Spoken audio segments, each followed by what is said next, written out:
အခုခေတ်လူငယ်ကြားမှာအသုံးများနေတဲ့ Gen Z ဘန်းစကားတွေကိုကျွန်တော်တို့နဲ့အတူတူဒီနေ့လေ့လာကြည့်ရအောင်ပထမဆုံးတစ်ခုကတော့ 8 ဖြစ်ပါတယ် ATE လို့ပေါင်းတဲ့ 8 ပါကျွန်တော်8က grammar အရဆိုလို့ရှိရင်တော့စားတာပေါ့နော် eat ရဲ့ verb to ပေါ့နော်ဒါပေမဲ့ကျွန်တော်တို့ဒီနေရာမှာ8ကိုစားတာရဲ့ verb to လို့သုံးတာမဟုတ်ပါဘူးတကယ်ချင်းတယောက်ကတစ်ခုကိုလုပ်လိုက်တယ်အရန်မိုက်တယ်ဥပမာ तू ကအလုပ်မှာ project တစ်ခုကိုတင်ပြလိုက်တယ်အဲ့ presentation အရန်မိုက်တယ်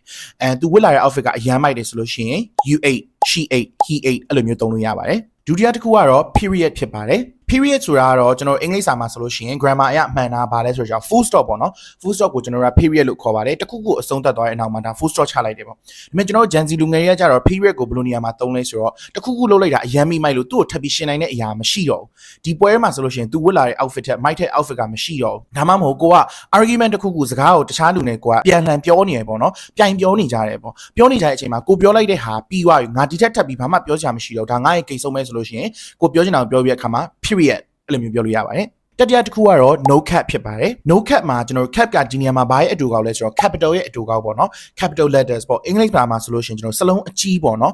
စလုံးအကြီးကိုကျွန်တော်တို့ကဘာလို့ဒီနေရာမှာဒီလိုသုံးလဲဆိုတော့ကြတော့လူတစ်ယောက်ကစကားတစ်ခုကိုပြောတဲ့အခါသူကလိန်နေရပေါ့မဟုတ်မဟန်ပြောတယ်လိန်နေပြောတယ်ဆိုလို့ရှိရင်ကျွန်တော်စလုံးအကြီးတွေအကြီးကြီးကြီးပြောတယ်ပေါ့ဆိုတော့အဲ့ဒါရဲ့ စန့်ကျင်ဘက် no cap no capital ပေါ့အဲ့ဒါဆိုလို့ရှိရင်ကျွန်တော်က no cap လို့သုံးတာဘာလို့သုံးလဲဆိုတော့ငါလိန်နေရမဟုတ်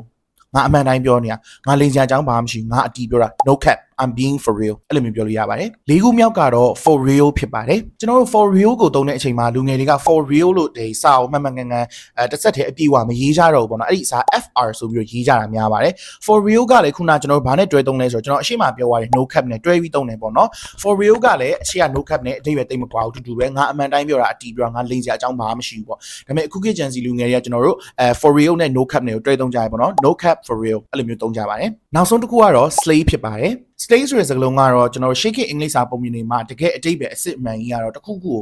သေဆုံးအောင်တပ်ပလိုက်တယ်ညီကုန်းချုပ်ပလိုက်တယ်ပေါ့နော်ကျွန်တော်နမူနာစာကြောင်းရဆိုလို့ရှိရင် slay the dragon the night slay the dragon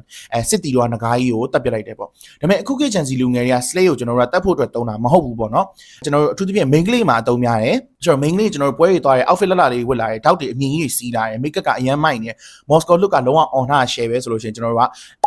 you slay အဲ့လိုမျိုးပြောလို့ရတယ်ပေါ့နော်အခုလိုမျိုးအင်္ဂလိပ်စာနဲ့ပတ်သက်ပြီးတော့ knowledge လည်းရစီမဲ့ပြောစရာလည်းကောင်းစီမဲ့အကြောင်းအရာလေးတွေကိုကျွန်တော်တို့ Pelfish မြန်မာ TikTok ကနေပြီးတော့အမြဲတမ်းတင်ပြသွားမှာမို့လို့ကျွန်တော်တို့ရဲ့ TikTok account တွေကို like and follow လုပ်ထားဖို့မမေ့နဲ့နော်